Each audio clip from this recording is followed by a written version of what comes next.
masalah pengembangan usaha itu setelah saya kuliah. Jadi kalau waktu itu hanya sekedar menjalani yang penting bisa bayar kuliah itu aja. Jadi pure kuliah bayar sendiri. Ya, alhamdulillah mulai S1 sampai S2, alhamdulillah. Sekarang udah S2 ya? Sudah Masya Allah. Sudah S2. Tukang jualan tahu tek S2. Duh, yang ikut saya itu sudah S2. S2 luar biasa. Ada yang ikut saya itu S2. S2 luar biasa. Jadi tahu tek saya itu bisa meluruskan pertama adik saya, kemudian teman-teman yang dari daerah transmigrasi itu sekitar ada 3 orang itu sampai lulus kuliah ikut saya. Sampai lulus kuliah sekarang jadi guru, ada yang jadi pengusaha, itu semua ikut saya dulu. Jadi benar-benar orang pesantren gitu. Anfa'uhum linnas. Khairun nas, anfa'uhum linnas.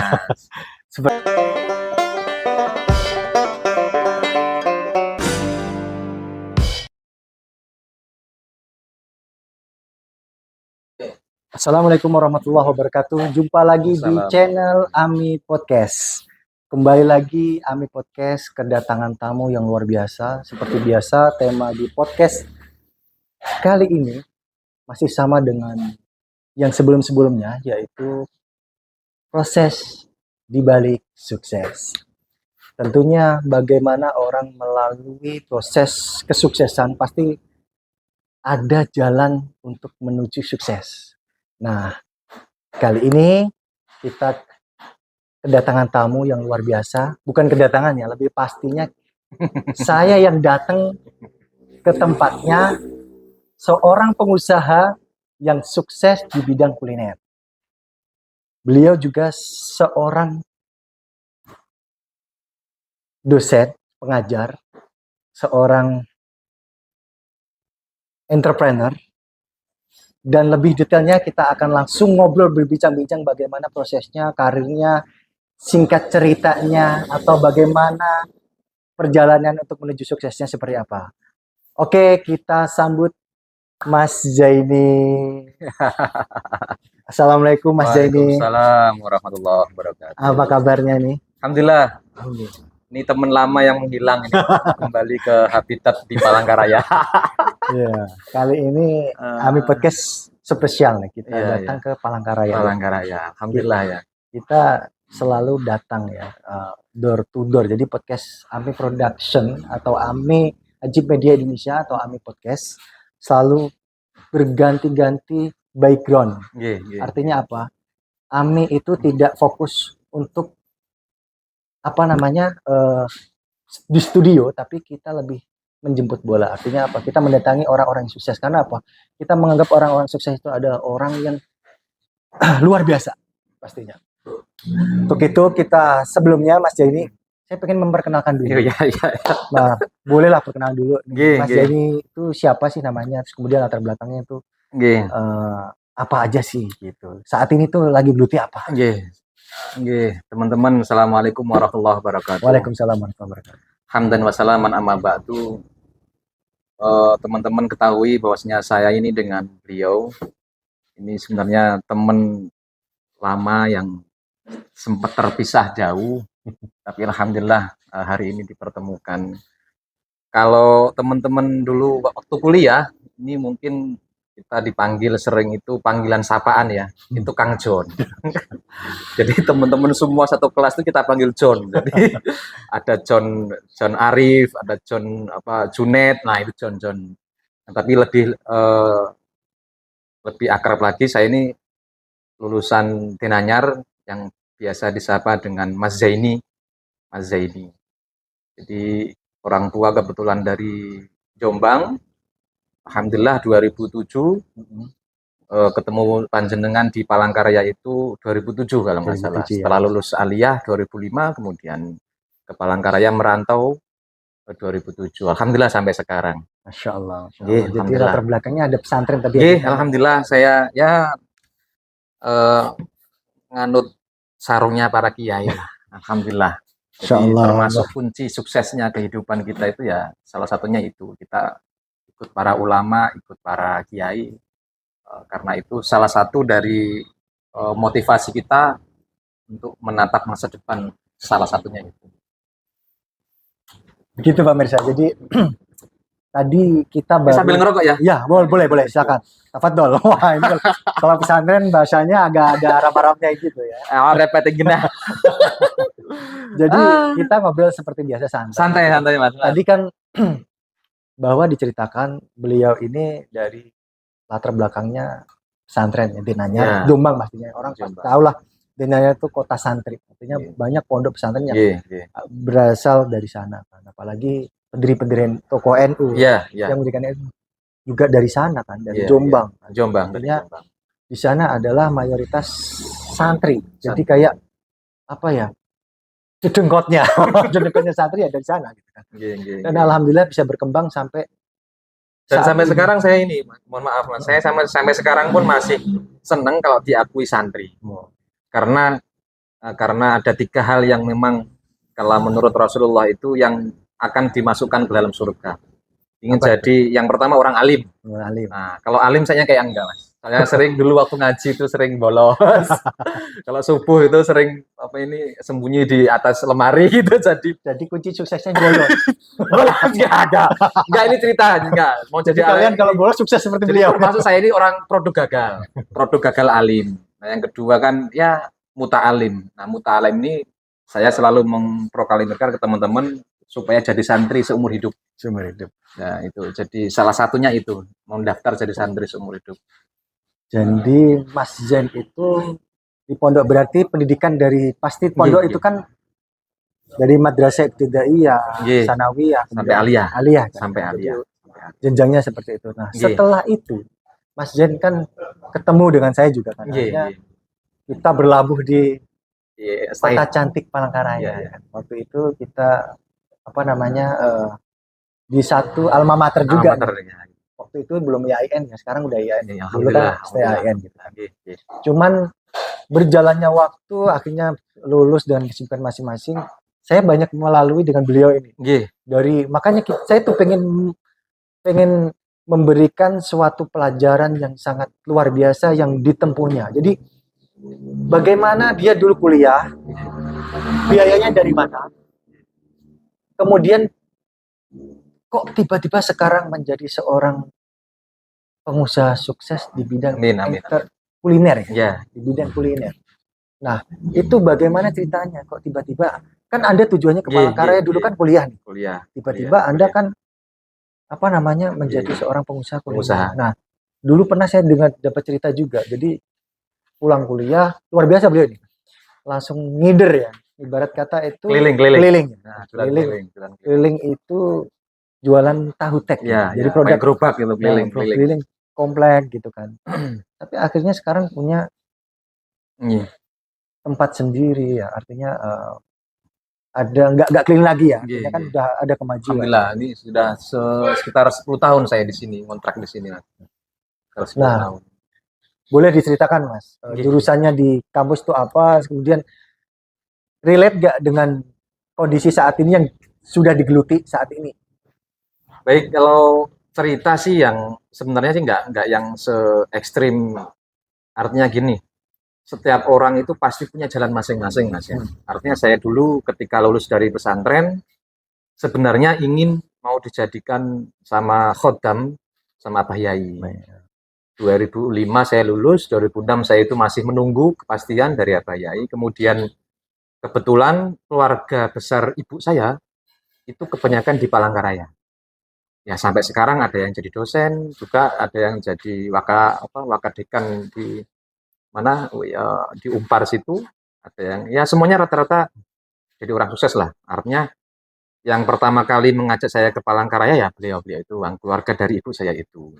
Nah, singkat cerita saya ingin kuliah, kemudian ditawari, tapi syaratnya satu, memang kami ini keluarga yang ya nggak mampu lah, artinya nggak mampu dari segi finansial, cuman semangatnya luar biasa. Semangat From luar biasa. Zero to hero. Jadi semangatnya luar biasa. Dari modal itulah yang kami miliki, yang saya miliki, yang ditanamkan oleh para guru-guru saya dulu. Jadi kalau ingin sukses manjada wajada, ya kan gitu kan? Itu prinsip dasar orang pesantren. Jadi manjada wajada. Sekarang siapa yang sungguh-sungguh maka akan ketemu apa yang dia cita-citakan, kan seperti itu. Achievement lah ya. Nah, jadi seperti itu. Kemudian saya itu ya seperti yang Saman tadi sampaikan bahwasanya kalau malam saya itu jualan. Jadi malam itu jualan keliling di gang-gang perumahan.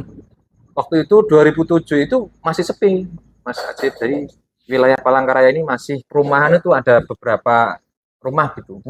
Ada yang lucu Mas, saya dulu tuh. Pertama kali jualan, hari pertama saya jualan itu lucu. Jadi jualan bawa gerobak gitu. Saya Ya. potong dulu ya. Nah, sebelum jualan itu kan tahu tek nih, kan tahu tek khas makanan Jawa Timur. Jawa Timur, Surabaya. Surabaya kan.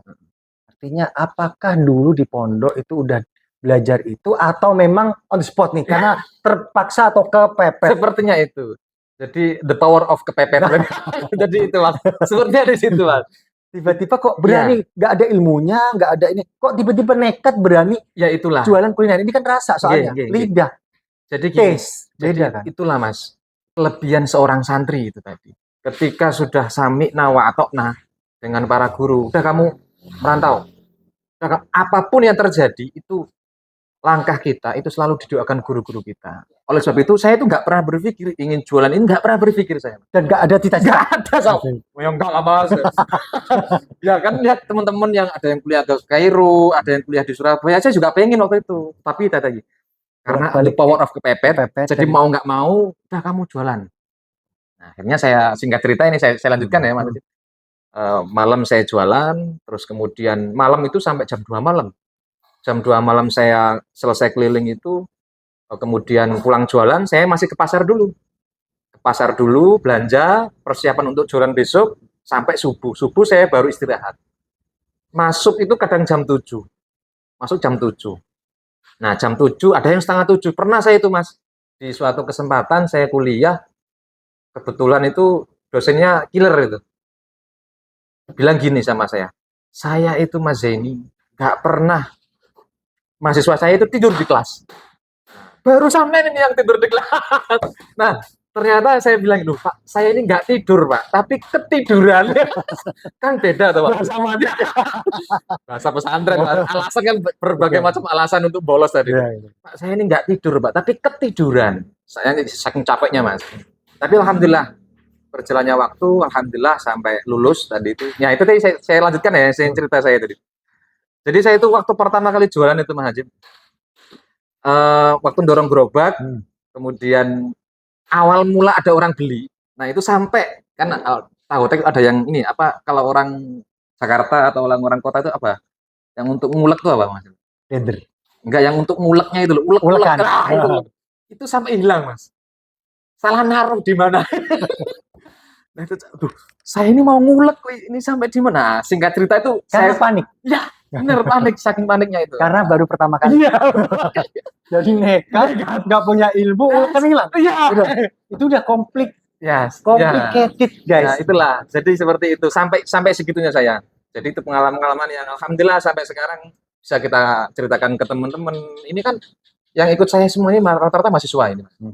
Alhamdulillah. Nah, setelah itu ketemu sampean juga, sempat nyeles juga kan. Mantan sales.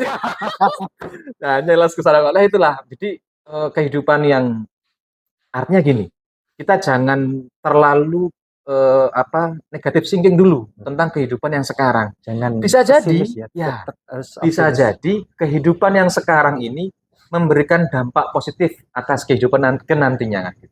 Saya selalu menyampaikan kepada generasi-generasi yang sekarang ini, kamu jangan terlalu mengambil kesimpulan yang sekarang.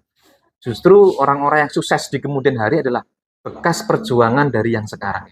Oleh sebab itu, ya terus artinya kita ikuti arusnya sambil dipikir santai-santai sambil ngopi-ngopi dulu. Nah, luar biasa. Jadi sebenarnya ini orang sebenarnya banyak minusnya tapi modal nekat ya. Iya. Ilmu belum punya. Belum punya. Alhamdulillah. Tapi waktu itu kenapa tiba-tiba memilih tahu tek, kenapa nggak gorengan? Kenapa nggak pentol? Kenapa harus tahu tek? Nah itu alasannya apa? Ya itu tadi karena saya memang harus dipaksa sama paman saya tadi itu. Jadi dua pilihan dulu tuh Mas Rida, antara nasi goreng dengan tahu tek. Kalau nasi goreng ini riwayatnya sama keluarga saya itu dulu memang nasi goreng semua. Nasi goreng semua sambil karena nasi goreng itu kan simple ya. Hmm. Jadi orang kalau jualan nasi goreng itu cuman masak nasi sama kerupuk sama ayam. Sudah selesai. Karena tadi tuh ada yang sambil kuliah. Jadi mencari ide gagasan usaha yang bisa dipakai untuk sambil kuliah. Nah, alhamdulillah saya ini termasuk orang dari keluarga saya itu pertama kali yang mencoba untuk ke tahu tek. Nah, dan saya dulu, saya dulu itu penggemar tahu tek Mas. Di pondok dulu saya senang. Jadi setiap malam Jumat libur pondok itu, kalau di pondok itu kan Jumat ya liburnya ya. Hari Jumat itu kalau keluar dari pondok itu mencari tahu tek. Ya mungkin berkahnya di situ, Pak. Berkahnya Jadi di situ. seneng dulu. Intinya apa? Iya, seneng dulu baru alhamdulillah, jajan. alhamdulillah. Tapi gimana ya ketika pertama kali jadi mengawali jualan, kemudian memilih untuk keliling karena memang nggak punya lapak kan? Iya. Saat ini kan udah punya lapak. Alhamdulillah. Seenggaknya walaupun bukan tempat sendiri kan udah nyewa, artinya udah ada income dong. Pastinya itu kan, artinya sudah oke lah ya, apalagi omset saat ini. Nah mungkin kalau ngomong omset, nah ini nggak enak nih kali ngomongnya. Nggak apa-apa ya. Kita akan bahas omset. Tapi kita lebih menggali lebih jauh lagi ketika mengawali ini kisah pertama jualan. Kira-kira kan itu nggak cuma modal bisa masak, enggak. Tapi kan harus ada mental. Benar. Anak muda, mahasiswa loh ya. Iya, benar. Temennya orang-orang mahasiswa. Orang mahasiswa itu kan kayak lebih privilege ya. Benar, privilege. Lebih apa ya? Mengandalkan inilah yang kemampuan orang tuanya lah terutama ya. Seperti itu kan. Tapi di sini justru mah tidak malu ya. Satu tidak malu, yang kedua, nah itu pertama itu ketika dapat pelanggan gimana ceritanya? Nah itu perlu keliling, terus kemudian setelah berapa rumah itu gimana? Apa mukul-mukul tek-teknya atau gimana itu? Jadi kayak waktu keliling itu sambil kan gerobak ini ada sepedanya itu Mas Adit ya. Itu yang untuk goreng sutilnya itu orang Jawa kan sutil itu ya. Itu sambil dipukul-pukul gitu, dipukul-pukul ke wajahnya. Jadi biar ketika saya itu mau lewat di perumahan-perumahan itu biar orang tanda lah, ciri kalau kita ini. Jadi awalnya dari situ. Kemudian berlambat laun, mata kuliah sudah mulai agak longgar. Kemudian saya memutuskan untuk siapa tahu lah. Karena sudah banyak pelanggan ya, jadi banyak orang tahu, Pak, saya bulan depan kemungkinan nggak bisa keliling. Jadi kadang-kadang gini Mas Cip, kadang-kadang ya, semua saya keliling di suatu gang gitu. Nah, di gang kedua, ini sering telepon, Mas Saman sudah sampai mana? Gitu loh. Ini saya nunggu loh. Padahal saya waktu itu masih berangkat ini. Nah, saya pikir-pikir, wah ini kalau seandainya saya ini pelanggan ini biar nggak capek-capek menunggu saya, gimana saya kalau mangkal aja, nggak usah keliling. Nah itu waktu itu ide saya seperti itu. Kemungkinan nanti satu supaya nanti efektif waktu, ya kan? Kalau orang-orang pada datang ke kita kan kita semakin cepat semakin habis bisa cepat pulang kan waktu itu. Alhamdulillah Mas Yud, waktu itu 1 bulan kalau nggak salah. 1 bulan itu pelanggan sudah mulai tahu. Kemudian 1 bulan itu ya biasanya jam 1, jam 2 baru pulang. Itu jam 9, jam 10 saya sudah pulang. First keliling dapat berapa pelanggan? First keliling itu kalau nggak salah 12 pelanggan. 12 masih ingat ya? Karena itu kan momen harga 2.500 ya. 2007 tahun 2007 ya. Harga tahu tek nasi goreng waktu itu berapa? Nasi goreng masih 4.000. Jadi di bawahnya nasi goreng masih aman lah ya. Masih aman. Tapi waktu itu di sini di Palangkaraya udah ada yang jualan tahu tek apa memang belum ada? Ketika itu ada yang sesepuhnya. Tapi nggak banyak kali ya. Nggak jadi banyak. Makanya nggak banyak. Ya itu tadi bisnis itu kita melihat peluang karena nggak cuman kita melihat ikut orang nggak bisa, tapi ikut tren cari yang mana yang memang belum ada dulu. Yang pokoknya marketable lah. Marketnya kita kan cari marketnya dulu kan. Jadi memang yang nggak ada ini apa. Nah, atau itu jadi peluang. Tapi waktu itu ya Mas Ajib ya, mohon maaf kalau sekarang mungkin saya teori-teori itu ada, tetapi waktu itu mungkin bukan melalui teori itu sih, karena the power of kepepet tadi itu kayak lebih ke itu. Ya mungkin kalau untuk yang masalah pengembangan usaha itu setelah saya kuliah. Jadi kalau waktu itu hanya sekedar menjalani yang penting bisa bayar kuliah itu aja. Jadi pure kuliah bayar sendiri. Ya, alhamdulillah biasa. mulai S1 sampai S2, Wah, alhamdulillah. sekarang udah S2 ya? Sudah, Masya alhamdulillah, Allah. sudah Jadi S2. tukang jualan tahu tek S2. Duh, yang ikut saya itu sudah S2, Mas. S2 luar biasa. Ada yang ikut saya itu S2. S2 luar biasa. Jadi tahu tek saya itu bisa meluruskan pertama adik saya, kemudian teman-teman yang dari daerah transmigrasi itu sekitar ada 3 orang. Itu sampai lulus kuliah ikut saya. Sampai lulus kuliah sekarang jadi guru, ada yang jadi pengusaha, itu semua ikut saya dulu. Jadi benar-benar orang pesantren jadi Alhamdulillah. anfa'uhum linnas. Khairun nas, anfa'uhum linnas. Seperti Jadi itu. itu. Jadi nggak cuma sukses sendiri tapi memberikan manfaat kepada yang lain. Nggih. Kan seperti itu. Jadi kalau menurut saya sih Mas Ajib ya, apa itu kunci kesuksesan itu tidak hanya dari segi keilmuan, tapi dari segi kita ikhlas menjalani titah dari Yang Maha Kuasa. Jadi definisi menurut Mas Jin Itu yang penting itu. Ada orang itu pinter ekonomi, dia ahli ekonomi, kadang-kadang justru malah dia, mohon maaf ya, nggak bisa cara jualan. Mungkin dia terlalu banyak konsep. Yang penting menurut saya sih gini, ada orang itu yang tidak terlalu tinggi pendidikannya, tetapi dia lebih sukses karena apa? Dia menjalani terus. Ingat belajar tokoh ekonomi Bob Sadino.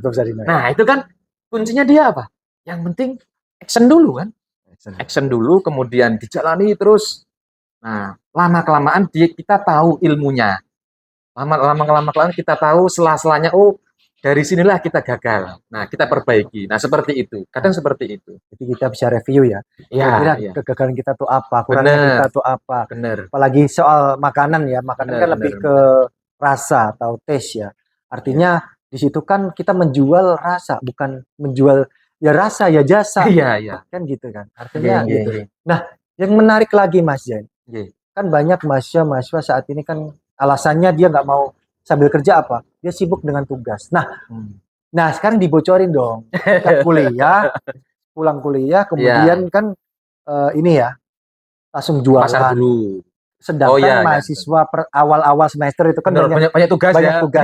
Itu cara memanage waktu yang benar, yang baik sehingga sampai Mas Jen lulus dengan tepat waktu.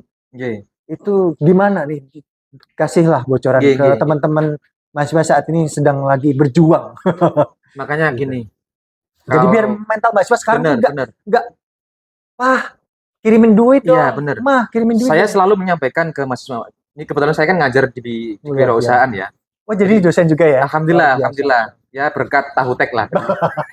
Ya tadi ya. Tahu tek ini bukan pedagang tahu tek, pengusaha tahu tek, bukan sembarang tahu tek, tapi beliau ini adalah seorang akademisi juga. Saya sering ditanya sama teman-teman pelanggan gitu. Mas, sarjana apa, Mas? Jurusan apa? ST. Apa itu sarjana tahu tek? Karena dibiayain dari tadi. Tahu tek. Jadi gini, kalau masalah waktu, resiko-resiko yang harus kita hadapi itu kan masalah ngantuk, itu pasti ya. Karena waktu pasti itu. Tadi berarti nyambung tadi ya. Nah, kuliah ketiduran. Gara-gara jualan malam. Jadi start jualan jam berapa? Start jualan itu setelah maghrib sih. Setelah maghrib ya. Setelah maghrib. Bener ya. Setelah maghrib, terus kemudian pulang sampai jam berapa? Sampai kadang jam 1 paling cepat itu tadi. Kalau yang awal-awal itu bisa sampai jam 2, jam 1. Tapi setelah saya mulai mangkal, kalau bahasa sini kan mangkal ya. Mangkal tuh nggak keliling lagi sudah. Jadi udah punya inilah tempat yang sudah pangkalan gitu. Nah, itu paling jam 11, paling lama jam 12 lah. Berarti punya target dong. Harus habis dong. Harus habis. Punya target juga ya. Kirain udah jualan lah buat makan, buat bayar ini. Kirain cuman itu. Tapi ternyata wah kalau gitu berat dong sampai jam 2. Saya Mas, waktu itu paling lama pernah sampai jam berapa itu nggak laku-laku? Oh, saya itu pernah sampai jam 3. Itu hujan lebat, baru dapat 3 porsi. Waktu itu bawa berapa? Kalau dulu saya itu kan 50 porsi. 50 porsi ya. Nggak sampai lah, 30 porsi lah. Target saya itu 30 porsi Mas Haji. 30 porsi waktu itu 2007 ya, itu sudah uang bersih selain belanja. Nah, itu mohon maaf ini saya sebutkan ya. Enggak apa-apa. Itu 100.000. Zaman dulu orang kerja bangunan itu masih 70.000 Mas Haji. Saya seorang mahasiswa yang di Sambi kerja itu 100.000 bersih loh ya waktu itu. Makanya saya sampai dulu tuh sering nraktir teman-teman. Saya punya waktu itu alhamdulillah bisa mengembangkan usaha waktu mahasiswa itu rental. Punya rental pengetikan. Perhatikan. Saya Jadi bisa memang beli jiwanya komputer. pengusaha ya. Ya karena the power of kepepet. Apapun jadi Iya. aman. Alhamdulillah ya itu pokoknya teman-teman pokoknya jangan sampai kita itu minder diri lah. Yang Sinis penting ya. ada peluang, ada punya market, sikat. Itu aja intinya. Nggak usah yang kita gengsi segala macam. Oh, saya ini S1 mau jualan, nggak usah kayak gitu. Berarti Nggak usah. mau ya. Pokoknya yang penting kita tetap apa itu kalau seandainya punya punya jiwa entrepreneur, apapun ada peluang, kita ambil Sikat. aja, sikat Gas. terus, gas pokoknya. Tapi ya dengan yang maksudnya harus punya pakem-pakem yang inilah syariah. Gitu. Karena saya juga ekonomi syariah kan, jadi syariah harus harus kita pikirkan halal haramnya juga harus kita pikirkan. Ya tadi saya belum nanya soal jurusannya apa. Nah, beliau Mas Zen ini bukan kuliah, bukan kerja sambil kuliah ya, tapi ini kuliah sambil kerja. Biasa bekerja. Memang Jadi niatnya dulu. yang disambi itu kerjanya, bukan Nggih, kuliahnya. nggih. Kan ada beberapa yang kuliah reguler dan non reguler kan, yang Nggih, udah kerja kan beda itu. Artinya benar-benar Mas Zen ini kuliah yang reguler, artinya setiap hari masuk ada mata kuliah Nggih, seperti itu. Makanya kendalanya apa ketika sampai kampus kemudian ada dosen Iya. tinggal tidur. Bukan tidur, Mas. Ketiduran. Ditekankan lagi. Nggak mau saya, nggak mau. Kan nggak niat tidur nanti kan, nggak niat tidur. Ini aja kuliah ya? Ya Bisa bayangin juga. kan tadi waktu tadi Mas, memanage waktu memang penting. Sampai di Al-Qur'an disebutkan wal asri kan, wal asri innal insana lafi khusrin. Itu membuktikan Allah itu apa ya? Kita itu kalau mau sukses, itu memang harus pinter-pinter menjaga waktu. Bagaimana sampai Rasulullah sendiri pun apa itu selalu mengajarkan kita tidur itu hanya beberapa jam saja kan. Nah, kayak itu. Jadi memang harus apalagi kalau mahasiswa harus pinter-pinter jaga waktu tadi itu antara kerja. Tapi gini Mas Ajib, karena niat saya memang kuliah, jadi terkadang ketika ada proses kayak UTS, kayak apa UAS, itu saya liburkan. Oh gitu. Jadi kuncinya Ya. nggak seolah-olah nguber cuan terus enggak ya, tapi tetap ada prioritas yang perlu yang memang ini. Karena kan memang tujuannya kan kuliah kan. Nggak terlalu kalah lah dengan teman-teman yang lain. Ibarat IPK juga nggak terlalu jauh dibanding teman-teman. Ya masih 3 ke atas lah. Nah, walaupun dengan keterbatasan tadi karena harus pintar-pintar memanage waktu. Jadi ini luar biasa ya buat teman-teman mahasiswa saat ini bermentalah baja seperti Mas Zen. Artinya apa? Tidak malu, tidak mudah putus asa. Selalu apa? Positive thinking, selalu semangat ya. Semangat. Tadi ya menjata-wajata kan. Harus bersungguh-sungguh kan. Jadi giat juga kan. Benar. Ya sungguh-sungguh ya giat. Dan satu hal lagi. Dan satu istiqomah kan tadi. Benar, istiqomah. Itu kuncinya ya Mas Ajit. Istiqomah itu yang sangat berat sekali. Kita mempunyai ide, mempunyai gagasan itu mudah. Tetapi untuk mempertahankan ide kita, ideologi kita, terus kemudian apa prinsip kita itu yang susah. Apalagi ketika usaha udah jalan ya, pasti kan ada, ini ada usaha ini yang baru, kan banyak itu, kayak keinginan benar, itu kan, akhirnya kayak pengen, tawaran sebenarnya kan cobaan juga benar, kan, apa namanya, seorang bisnis kan gini ya, dicoba ketika usahanya belum tentu juga kan, ketika maju di sini punya lapak satu, kemudian dia buka cabang, tapi ternyata yang cabangnya malah nggak jalan, malah hancur, karena apa? Nggak fokus kan, nggak fokus, benar, karena dia tadi itu sebenarnya itu godaan. Nah ini itu udah dibocorin ya, penting istiqomah kan? Iya. Artinya ya kita bolehlah mengeksplor ide kita, kemudian membuat terobosan baru itu penting. Tetapi jangan sampai lupa akar perjuangan kita. Saya dulu juga pernah ditawari, saya sekarang pun Mas, jadi itu bisnis ini travel umroh juga. Tetapi pesan yang saya ambil dari teman-teman saya, kemudian dari mentor saya, dengan guru-guru saya, jangan sampai kita itu meninggalkan akar kita. Akar perjuangan kita itu apa? Nah itu jangan sampai dilepas. Penghasilan utama lah ya. Artinya saya bagaimanapun punya bisnis di lain pun ini nggak pernah saya lepas. Walaupun karena apa dirintis dari kuliah dari nol. Ini akarnya ya di sini. Dari zero benar-benar nol. Jangan sampai lah. Jadi modal pertama berapa? 100.000 tadi ya? Enggak punya Mas. Enggak pas pertama belanja pertama. Saya itu utang. Modal utang. Saya itu dibelanjakan. nggak tahu malu, Iya, terus iya, iya. nggak punya ilmunya memasak, Nggak punya. nekat ngutang lagi. Udah komplit. Saya tuh gini, berangkat dari Jawa itu saya kasih bocoran ya, itu sangu dari saya dulu kan gini. Waktu itu saya itu dibelikan tiket pesawat sama paman saya. Tetapi ada kasus Adam Air hilang. Hmm. Nah, itu maskapai-maskapai di seluruh Indonesia itu kan di cancel semua itu, dikembalikan semua. Nah, akhirnya saya itu naik kapal. Naik kapal Mas Ajib, saya itu sangu diberi apa itu uang saku sama orang tua saya. Saya masih ingat itu 50.000 Mas. 50.000. 50.000 Dengan saya tiket udah dengan tong, udah ngantongin. oh Udah tiket beli. ini paman saya yang Oh, belikan. udah 50.000 udah itu untuk support sama saku paman. ya, paman saya. 50.000 saya belikan rokok Surya 16. Karena Itu sisa harganya berapa? waktu itu masih kalau nggak salah 16.000 Sisa 16.000 di kapal. di kapal. Enggak, maksudnya harga rokok 16.000 masih 34 lah 34.000 di kapal. di kapal. Sampai saya jualan Mas Adib. Sampai Jadi jualan ya. ya Sampai jualan. Palangkaraya itu habis nggak 34.000 itu? Alhamdulillah untuk beli rokok hari kedua di Banjarmasin 12.000 itu masih ya sekitar 21.000 lah. Alhamdulillah itu saya pertahankan. Saya waktu itu puasa rokok dulu. Karena ya memang orang ahli isep ini nggak bisa ini Mas.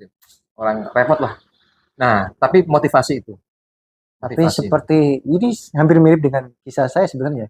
Saya pertama kali datang ke Palangkaraya itu juga naik kapal. Iya. Uang saya sisa waktu itu kan harus nginep di Semarang karena kan tiket kapal berangkat baru besok kan. Iya. Akhirnya harus mau nggak mau harus nginep di Semarang. Iya. Dan waktu itu duit tinggal 50.000 sama 50.000 terus saya beli makanan kan sehari lagi kan. Iya. Makan di pelabuhan kan mahal kan. Iya, iya, iya. 10.000 waktu itu udah mahal. Mahal banget 10.000. Pokoknya waktu saya buat nginap di di pelabuhan itu saya habis 30.000 karena kan makan 3 kali ya. Iya. 30.000. Kemudian sisa 20.000. Nah 20.000 ini saya ngantongin. Tujuan saya Palangkaraya bukan Banjarmasin. Banjarmasin kan masih ada perjalanan lagi kan. Iya. Waktu itu kan gitu. Nah di situ hampir sama ya. Iya, nah kemudian ya senasib lah. Nah itu kan ya karena kalau kita kepepet itu pasti Allah tetap kita akan ya inna wa mana lah. Iya. Artinya gini lah, punya seorang santri itu tidak lepas dari doa para masyayikh kita lah. Itu yang power kita yang terpenting itu Mas.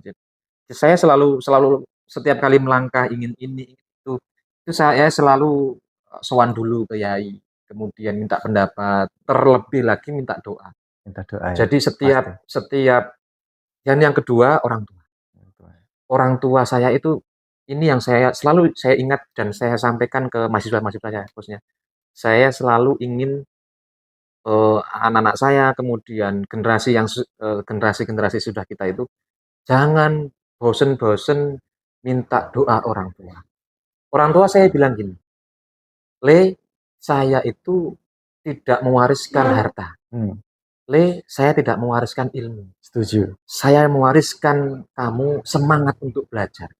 Jadi itu yang saya bawa, yang saya jadikan motivasi untuk hidup saya. Saya selalu dibilang, ibu ini nggak punya apa-apa, ayahmu nggak punya apa-apa. Bahkan untuk menyekolahkan kamu aja nggak bisa. Yang ibu punya ini semangat, mendorong semangat kamu.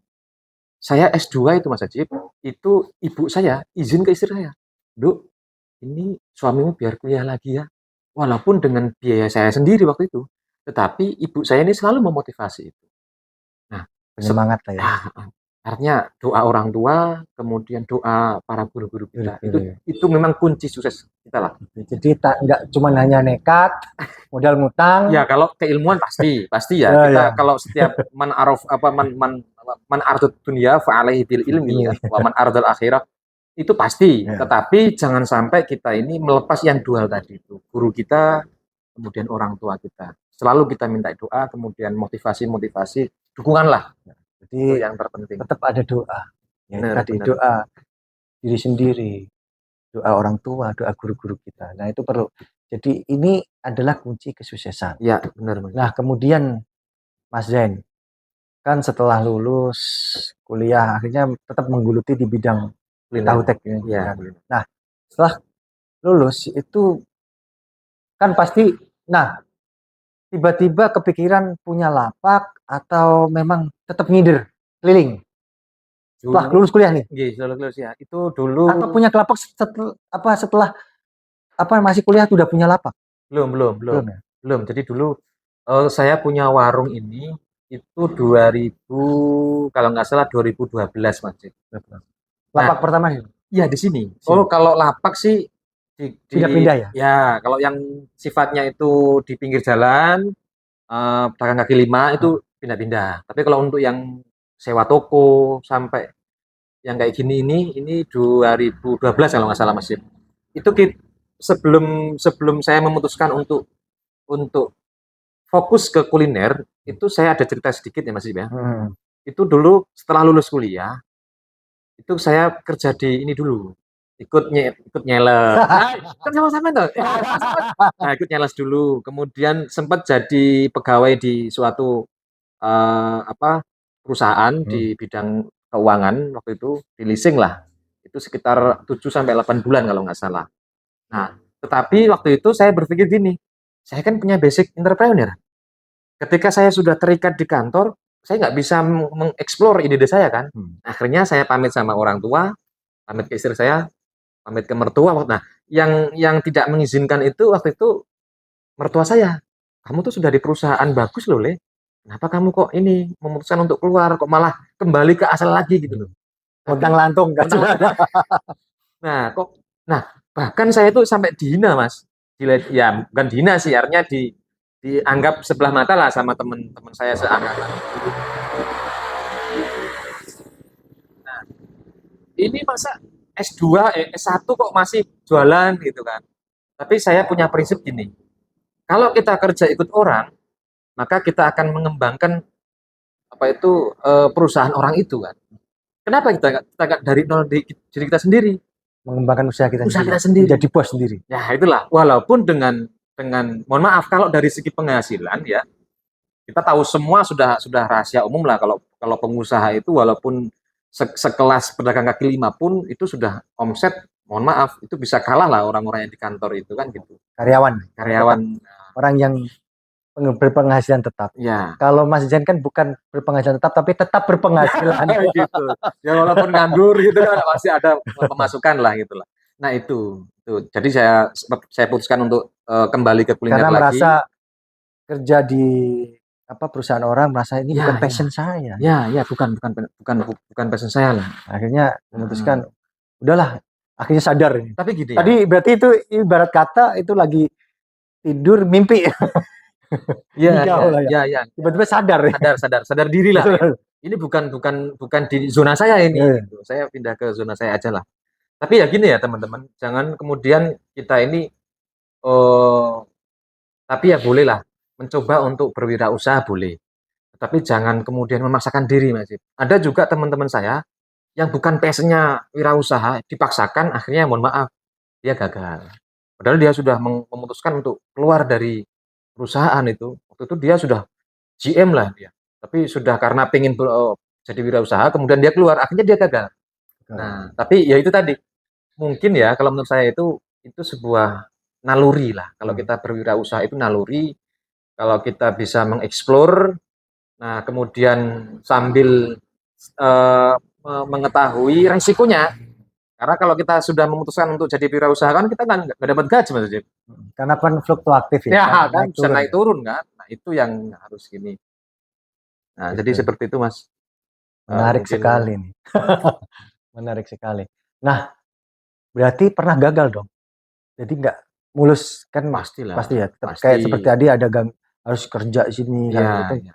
Artinya kan. Tapi waktu kerja itu masih tetap jualan nggak? Enggak. Bener libur ya? Bener saya libur. Berarti itu ya termasuk gagal dong. Sampai istri saya itu nangis Mas waktu itu nangis. Akhirnya kenapa sih ya Saman kok memutuskan untuk wirausaha lagi kan Saman sudah di posisi waktu itu di CMA lah ya. Di anggap punya anak buah lah di kantor itu. Udah level udah naik lah. Karir udah mulai bagus. Ya saya sampaikan ke istri saya, ya ini jiwa saya.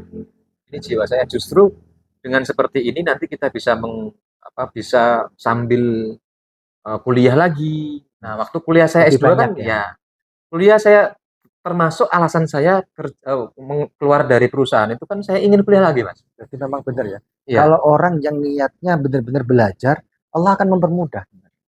Jalan banyak jalan. Gimana rezekinya ada ya. Ada Buat aja. bayar S2 kan lumayan juga. Benar. Beda sama S1 ya kan. Iya, Apalagi iya. ini kan. Ya peluang untuk kalau kita saatnya tetap di perusahaan mungkin agak susah, Mas Ajib ya. Karena satu terikat waktu. Terikat waktu pasti. Kadang-kadang Sabtu Minggu itu masa, oh ini datang ke kantor ya. Ini ada konsumen datang ke kantor, nah, segala macam lah. Nah, itu kan kita nggak mungkin bisa membagi waktu itu. Kalau kita pengusaha kan bebas kan, membeli waktu kita kapan segala macam bisa ngatur waktu. Tapi emang segala sesuatu itu harus fokus, nggak bisa benar. disambi. Jangan coba-coba lah. Jangan dicoba-coba. Kalau memang sudah yakin di situ, harus tahu resikonya, kita sudah menanggung semua resikonya itu ya harus siap, memang harus siap. Nah, Mas. ini ada pertanyaan menarik, Mas Jan. Ketika Mas Jan kan tadi dari awal itu tidak punya basic memasak, tidak ada ilmu memasak dan kuliner dan lain-lain, bahkan benar-benar dari nol. Ketika Mas Jan menghidangkan, menjual tahu tek dengan rasa yang enak, merasa Mas Jan tuh wow, gitu. Jadi ada pelanggan yang memuji. Nah, itu pas jualan pertama atau yang keberapa itu? Ada kira-kira, Mas ini tahu kamu kok enak ya? Ada yang malah kayak gini, malah dulu saya testimoni, Mas. Jadi ketika saya hari pertama itu, gimana Pak rasanya Pak? Ya sudah lumayan, cuman ini kurang ini gitu. Jadi suatu produk itu menurut saya ya, kalau kita mempunyai produk apapun lah, jasa atau apapun, itu harus kuncinya satu, sering komunikasi dengan pelanggan. Contoh gini, saya itu pernah salah memasak itu salah, Mas. Jadi salah gimana maksudnya? Salah gini, artinya ini sudah saya kasih garam atau belum ya? Oh, lupa. Nah, lupa. Waktu itu saya kasih garam 2 kali. Waktu itu kan kasinan nih. Nah, itu pentingnya kita mempunyai hubungan secara psikologi dengan pelanggan. Nah, jadi benar. Feeling. Akhirnya apa? Ketika ada kesalahan kita, pelanggan lapor, Mas kemarin kasinan.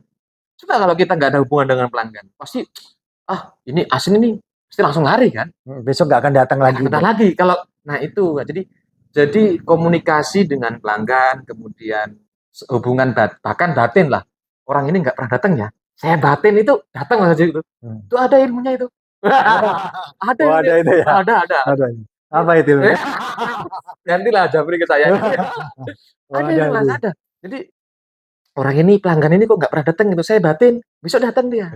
Nah, jadi hubungan emosional lah, hubungan secara emosional itu harus itu. Emosional gitu ya. Cerdik juga nih, karena memang mahasiswa ya. Jadi memang suatu perusahaan atau usaha di bidang kuliner itu memang harus ada observasi atau riset. Dia pinter, dia riset sendiri dengan tenaga sendiri. Pak, ini kurangnya apa? Dia di situ pinternya. Padahal di perusahaan lain itu pakai jasa, Mas. Mahal itu. Mahal itu. Itu memang secara spontan sih, Mas. Enggak saya waktu itu kuliah kan masih semester pertama kan, belum menjurus ke wirausahaan belum waktu itu. Tapi karena feeling tadi. Ya memang beda lah. Orang pendidikan akan selalu upgrade. Upgrade kemudian cari informasi lah. Tapi akan lebih berbeda, akan lebih mengedepankan kira-kira apa nih untuk memajukan bisnis ini. Nah, terus salah satunya riset tadi ya, observasi ya. Ini kurangnya apa? Bahkan bagaimana mengikat pelanggan tadi, engage. Jadi artinya ini kok bisa balik lagi padahal itu udah dikasih asin loh. Kasinan. Iya. Artinya kan orang kalau saya sendiri, saya kecewa. Bener. Saya udah mari lu jangan karena ekspektasi saya kan, saya datang mau beli tahu tek yang ekspektasinya di rumah enak. Tapi ternyata nggak sesuai ekspektasi. Ada yang pelanggan saya itu, Mas Ajib, itu mulai SD kelas 5 sampai kuliah itu ada. Sampai dia kuliah pelanggan saya. Ya? Iya, sampai sering ke sini gitu. Sampai saat ini. Mulai kelas 5 SD. Sampai sekarang. Luar biasa punya pelanggan sampai itu. Tapi ya itu ada komunikasi. Iya, tadi ada kuncinya engagement antara pemilik khas makanan tadi, tahu tek dan pelanggan. Nah, itu perlu dijaga ya. Komunikasi itulah Mas. Jadi komunikasi ya. Karena kan nggak cuman kita jual lepas ya, kayak udahlah nanti dia akan balik lagi, bukan kayak gitu kan. Artinya kita tetap bagaimana orang sebisa mungkin akan balik lagi ke Ya, sini. dan itu saya sering sampaikan ke teman-teman yang ikut saya kerja itu, Mas, jangan kalian hanya syukur kerja. Jadi kerja itu jangan asal kerja. Kita harus benar. Saya pernah ingat kata-kata Sujewo Tejo kalau nggak salah. Presiden Sesuatu Jancuk itu, terus. gitu ya, sesuatu itu harus kita kuasai dulu. Oh, Jadi iya. sesuatu itu harus kita kuasai dulu. Betul. Kalau sudah kita kuasai, kita sudah mencintai sesuatu itu, maka orang lain akan mendatangi kita. Contoh gini ya. Tahu tek itu kan umum sudah kan, Banyak lah orang. tapi yang rasa tahu tek yang khas saya itu kan hanya di sini. Karena ada pelanggan-pelanggan saya itu yang mencoba di tahu tek lain. Oh beda mas harganya. Karena saya memang menjiwai di situ. Artinya rasa itu Beda harga atau beda rasa nih? beda rasa. Oh, beda rasa bukan harga ya. Saya Harga ya sama, sama ya, kita ikut ke pasar aja lah. ikutin Paling survei pasar. kurang kalau bersaing secara kuantitas ya 1-2 aja lah, nggak terlalu yang kita apa? Selalu signifikan ya, langsung misalkan 10.000 terus 20.000. Enggak. Ya paling 12.000, 13.000, ya gitu-gitu aja lah. Yang penting tadi rasa tadi. Jiwa kita kalau seandainya kita masukkan ke sebuah pekerjaan, nah itu akan mempunyai hasil yang luar biasa. Luar biasa. Luar biasa. Nah, menurut Mas Zain, nah waktu kan lama kelamaan, akhirnya kan yang merasa Mas Zain itu merasa sukses di bidang tahu teknik kuliner ini, kapan itu? Itu sekitar 2 tahun inilah Mas. 2 tahun ini? 2 tahun ini. Corona loh, Dok. Justru itu. Saya merasa gini, bisa bertahan waktu itu sudah kesuksesan yang luar biasa. Karena apa? Banyak sekali teman-teman ini yang mohon maaf ya, itu sampai nggak bisa jualan lagi karena situasi itu kan. Bayangkan Mas Jib, waktu itu kita buka jam 6, jam 8 sudah disuruh tutup. Waktu itu kan 2 jam, bayangkan. Waktu corona itu kan itu jadi menyiapkan berapa porsi itu kira-kira? Jadi ya mohon maaf ya, ini karena tapi sudah terlewat kan, jadi saya bisa cerita itu. Itu ya kita tutup ininya aja, warnya aja, tapi ada orang tetap beli. dilayani ya. Karena kan kita butuh buat makan, buat kadang-kadang ada pesanan online gitu sih. Drive thru, bukan drive thru ya, delivery ya. Ada yang WA gitu, WA Mas siapkan ini nanti saya ambil gitu. Kan banyak yang waktu itu kan banyak drive thru dan delivery kan. Ya ada. Kalau delivery saya ini enggak sih kayaknya, enggak. Ya delivery. Ada waktu itu ada. Jadi karena kan memang harus mengotak-otak. Itu kan waktu itu kan. Nah, pernah enggak kepikiran saya pengen punya cabang 5 tahu tek John katakanlah. Sudah. Udah pernah berarti sukses dong. Enggak. Udah pernah sampai berapa cabang berapa? Dulu saya pernah itu ada 3 outlet. 4 outlet waktu itu. Outlet. Ya, udah pernah 3. Ini tinggal 2 sekarang. Tinggal 2 sekarang ya. Dulu waktu itu 4 outlet. Jadi tapi gini Mas, kalau kuliner ini beda memang. Kuliner itu kalau kita sendirian nggak megang, ketika tidak mempunyai manajemen, itu tadi loh, masalah rasa tadi loh. Iya, masalah rasa itu karena beda. Kan jual rasa ya. Iya. Udah, itu nggak bohong. Nah, itu yang saya belum belajar Mas. Belum sampai ke situ. Kan ada itu sekarang franchise. Nah, itu saya pingin dulu waktu itu sih untuk menaikkan level saya ke ranah ke tingkatan itu belum. Tapi belum menemukan caranya bagaimana itu. Belum itu. Jadi kalau bisa sih saya ini satu tapi memang jalan ya. Karena kalau kita punya banyak outlet itu kan pasti ini ya, mendidik anak buah itu kan memang harus profesional ya. Kontrol rasa jiwanya juga. Karena orang jualan kuliner itu kalau lagi galau itu Mas, itu rasanya itu sudah nggak karuan. Beda ya. Beda. Laki-laki istri lagi ngamuk ya. Wah itu tambah yang manis jadi pedas itu. Jadi gitu. Ya lebih baik satu fokus.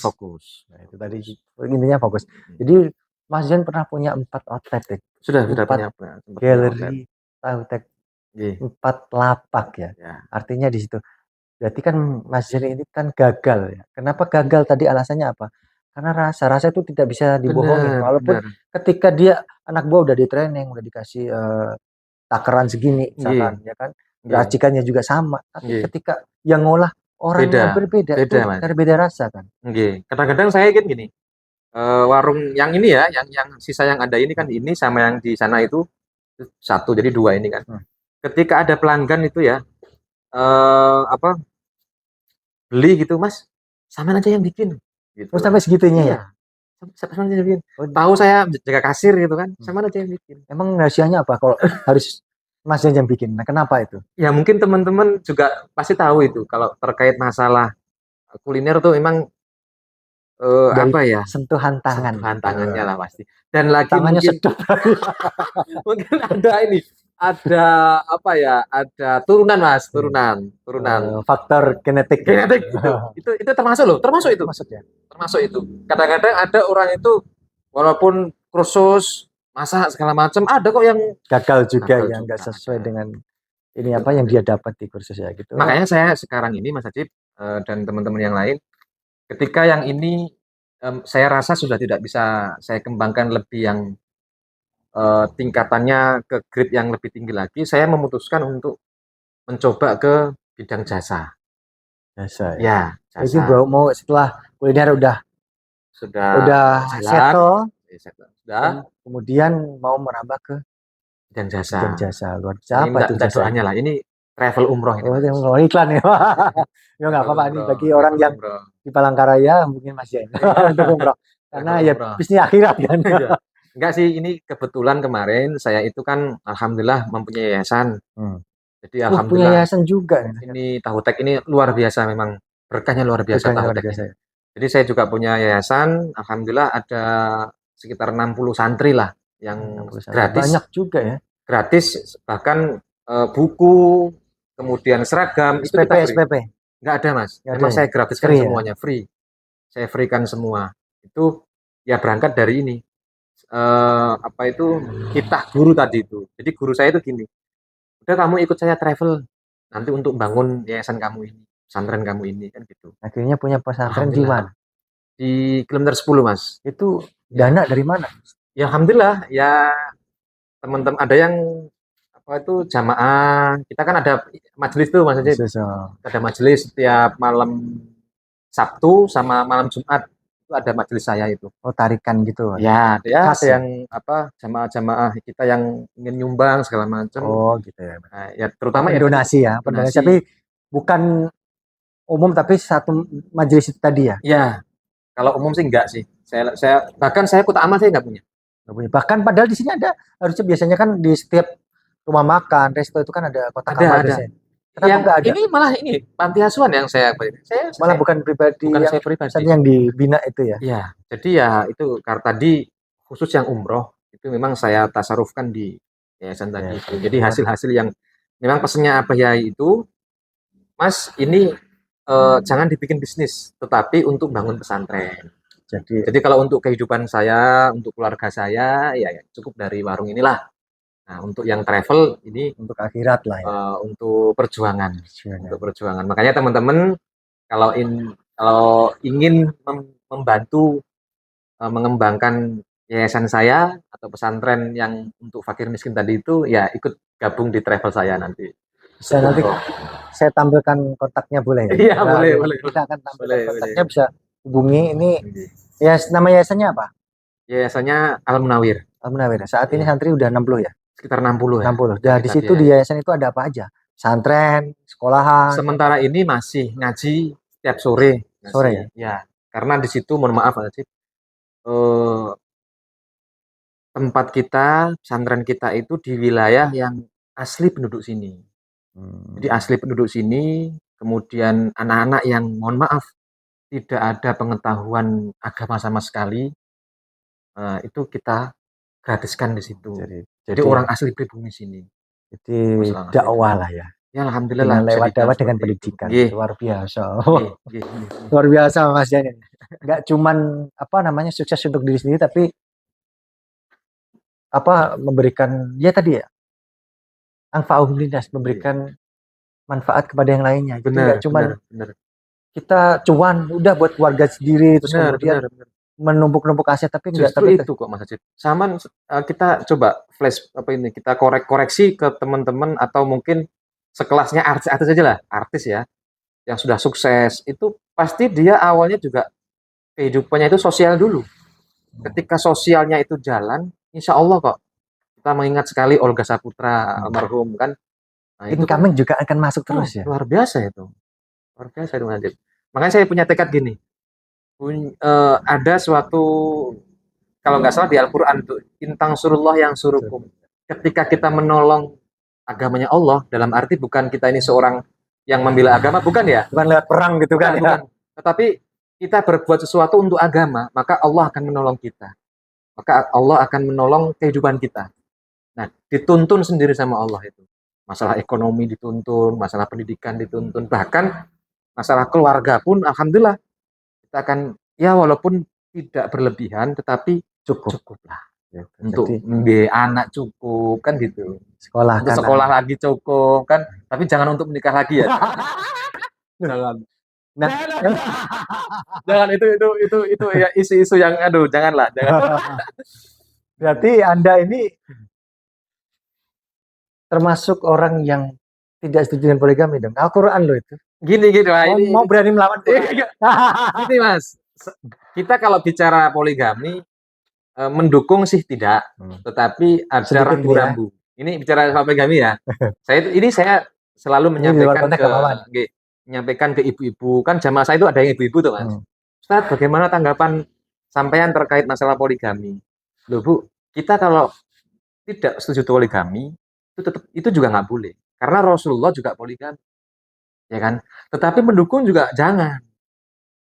Nah, artinya ada wilayah-wilayah, ada rambu-rambu tertentu bagaimana seseorang itu bisa menempati posisi itu. Ketika panjenengan sudah siap secara mental, kemudian secara ekonomi siap, ya silahkanlah. Istri kemudian mendukung, ya silahkan. Jadi kalau modal dulu ya. Wah ini apa karena itu kok poligami? Artinya kita juga nggak boleh melarang, karena Rasulullah juga mencontohkan poligami. Tapi juga jangan terlalu mendukung lah. Jangan. Karena kan setiap orang punya kemampuan dan keberanian masing-masing. Itu menurut Mas Jen. Kalau kemampuan insya Allah mampu Mas. Keberanian ya nggak mampu. Oke, kita balik lagi ke apa namanya tema wirausaha. Ke tema tadi. Bahkan apa namanya sukses di bidang entrepreneur kuliner ya. Nah, apa namanya tadi kita balik lagi ini soal omset. Nah, dari omset 100.000 pertama, kemudian omset pertama 100.000 ya? Bersih 1.000. Omset loh, bukan bersih loh ya. Bukan. Omset kalau kalkulasi persen ya Mas Jeba. Kalau kuliner makanan itu ya ada yang katakanlah kedua kan 12.000 berapa? 2.500 ya. 30 porsi kalikan aja. Gini, prosentasinya tuh gini. Dari 100% itu ada yang 60-40, ada yang berani Mas. Ada yang 60-40. Jadi 60 ini untuk modal, yang 40 ini untuk bersih. Kan biasanya gitu. Ada yang 70-30. Nah, kalau saya itu kalau yang kan saya ada yang sistem 2, Mas. Ada sistem yang kami gaji, ada sistem yang presentasi persen. Jadi ada anak buah itu yang ikut persen. Nah, yang persen itu 70-30. Yang 70 siapa? Yang 70 saya untuk belanja 60, yang 10 untuk saya. Yang 30 untuk. Jadi saya itu makanya orang itu senang ikut saya, Mas. Sampai yang saya tadi bilang bahwasanya ada yang ikut saya itu sampai bisa bisa membuat rumah, beli mobil. Enggak kalau beli mobil, Mas. Beli sapi, beli sapi, belikan sapi orang tuanya, kemudian beli tanah. Itu sambil kuliah, Mas. Sambil kuliah. Jadi ikut saya, bisa kuliahnya selesai, beli sapi, beli sepeda motor, bisa membangunkan rumah. Dari tahu tek bisa banyak dapat ya. Ya Allah, alhamdulillah. Kuliah dapat. Saya tuh bersyukur sekali. Kuliah dapat, rumah ya. Rumah, mobil dapat, umroh dapat. Umroh dapat, Masya Allah. Banyak ya. Tapi kan ya, perjalanannya kan liku-liku tadi kan. Alhamdulillah. Ternyata perjalanan yang panjang. Makanya kita tuh di AMI Podcast ini fokus untuk mencari, menggali lebih dalam lagi bagaimana prosesnya seseorang hingga di ujung kesuksesan. Makanya itu. Nah, boleh nggak disebutkan omset? Kalau omset sih ya sekitar 2,5 per malam. 2,5. Ya paling sepi-sepi. 2,5 berapa nih? 2,5 juta. 2.500.000 tuh. 2,5 juta itu Omsetnya. kalau untuk belanja ya 1,5 juta lah. Jadi bersih 1 juta. Luar biasa loh. Ini satu malam guys. Satu Berarti malam. ini udah sukses ini. Kalau dikalkulasikan dari 30 hari berarti 30 juta bersih loh. Ya. 30 juta. Nah, saya mah jadi ngitungin dulu. Oke, terima kasih. Kita sudah berbincang-bincang, sudah mendengarkan kisah bagaimana perjalanan awal Mas Zen merintis usahanya di bidang kuliner, khususnya di tahu tek ya Mas Zen. Ternyata sangat luar biasa, sangat memotivasi bagi baik mahasiswa, santri, juga seorang pengusaha yang baru merintis usahanya atau yang baru mau mencoba. Pokoknya jangan sungkan, jangan pesimis, yang penting optimis dan fokus, kata Mas Jan itu. Nah, untuk sebelum mengakhiri podcast kali ini, terlebih dahulu saya ingin memberikan kesempatan untuk Mas Jan sebelum closing podcast ini. Kira-kira apa sih pesan-pesannya buat mahasiswa, buat santri, buat para pengusaha, khususnya pengusaha yang baru merintis dari nol, gitu. Apa pesannya, Mas? Yang pertama, saya untuk pesan-pesan untuk para santri seluruh Indonesia. Jadi jangan kita kecil hati, sebagai santri harus tetap berpegang teguh kepada dawuh-dawuh para guru kita, dan jangan lupa minta doa kepada beliau-beliau supaya mengantarkan kita untuk menuju kesuksesan dunia dan akhirat. Untuk para santri, tetap semangat, belajar yang rajin, tidak usah berkecil hati menjadi santri, karena seperti yang kita ketahui, santri pun bisa menjadi presiden kan. Betul sekali. Ya kan? Nah, kalau pengusaha banyak, santri-santri menjadi pengusaha banyak. Dan untuk para mahasiswa, adik-adik saya, dan mahasiswa saya juga, seluruh khususnya di IAIN Palangkaraya, jangan kemudian kita terlalu mengandalkan orang tua kita. Kalau bisa kita raih dengan jerih payah kita sendiri. Justru mahasiswa yang sukses adalah mahasiswa yang berdikari, tidak berharap pemberian dari orang tua. Nah, walaupun sebenarnya kalau seandainya bisa pun disokong oleh orang tua, ketika kita mempunyai mental yang kuat, insya Allah nanti akan menjadi tahapan-tahapan kesuksesan di dunia pekerjaan. Jadi tetap kita harus belajar mulai dini, jangan menunggu lulus, Mas Ajib. Kalau menunggu lulus, ini rata-rata teman-teman juga itu setelah lulus, bahkan ada yang teman-teman, mohon maaf, itu yang sudah lulus kuliah, kemudian sudah nikah, itu belum dapat pekerjaan. Nah, kalau bisa, jadi mulai dirintis sejak kalian menjadi mahasiswa, nah itu mulai dilatih. Apa passion kalian, ketika kalian mempunyai condong ke jasa, ya silakan dimulai dari sekarang, dari mulai mahasiswa. Kalau dia kok punya jiwa-jiwa entrepreneur, kalau bisa dimulai dari kita mahasiswa itu. Kemudian untuk pengusaha, siapapun yang ingin berniat untuk jadi pengusaha, yang penting dimulai dulu. Jadi nggak usah kita banyak konsep, banyak teori, kemudian lupa untuk praktek. Jadi yang penting praktek dulu sambil jalan, kita sambil sharing dengan teman-teman antara pengusaha, kemudian kalau bisa memberi atau mencari mentor yang bagus supaya nanti bisa mengatasi semua permasalahan-permasalahan yang ada di bidang usaha itu. Jadi itu yang terakhir untuk semua orang, ini yang terakhir Mas Ujib ya. Jadi untuk siapapun yang ada yang mendengar atau yang melihat podcast Ami ini, jangan lupa jangan bosen-bosen jadi orang baik. Jadi kita boleh gagal di dalam usaha. Kita boleh gagal, kita seandainya sekarang nggak kaya, kita boleh, nggak apa-apa, nggak masalah. Jadi gagal jadi orang kaya nggak apa-apa. Gagal jadi orang pintar nggak masalah, masih banyak orang-orang yang pintar yang lain. Tapi yang terpenting jangan sampai gagal menjadi orang baik. Perlu di-highlight. Ya. Jadi jangan sampai gagal menjadi orang baik. Karena ya saat ini mungkin ada orang yang belum baik. Tapi jangan ada kemungkinan kita terus kemudian kita ini berhenti untuk berusaha menjadi orang baik. Jadi boleh kita gagal dari jadi pengusaha, boleh gagal. Jadi orang pintar gagal, tapi jangan sampai gagal jadi orang baik. Jadi itu yang menjadi bekal nanti kita sukses, walaupun tanda kutip kita nggak sukses secara finansial, tapi kita bisa menjadi orang baik, baik dengan teman, baik dengan keluarga, dengan siapapun. Kalau kita baik, insya Allah nanti di akhirat juga baik. Masya Allah, luar biasa. Kasih aplaus buat narasumber kita yang luar biasa. Mudah-mudahan kita ketularan berkahnya. Amin. Mudah-mudahan kita juga ketularan suksesnya. Amin. Untuk itu kita akhiri podcast kali ini. Semoga menginspirasi semua di kalangan mahasiswa, santri, dan para pengusaha. Pesannya dari Mas Zain, jangan ragu-ragu untuk memulai. Bener ya? Siap. Pasti. Oke, jangan lupa like dan subscribe.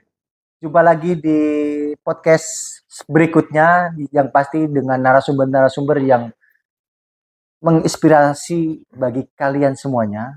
Pokoknya ikuti terus podcast Ajib Media Indonesia.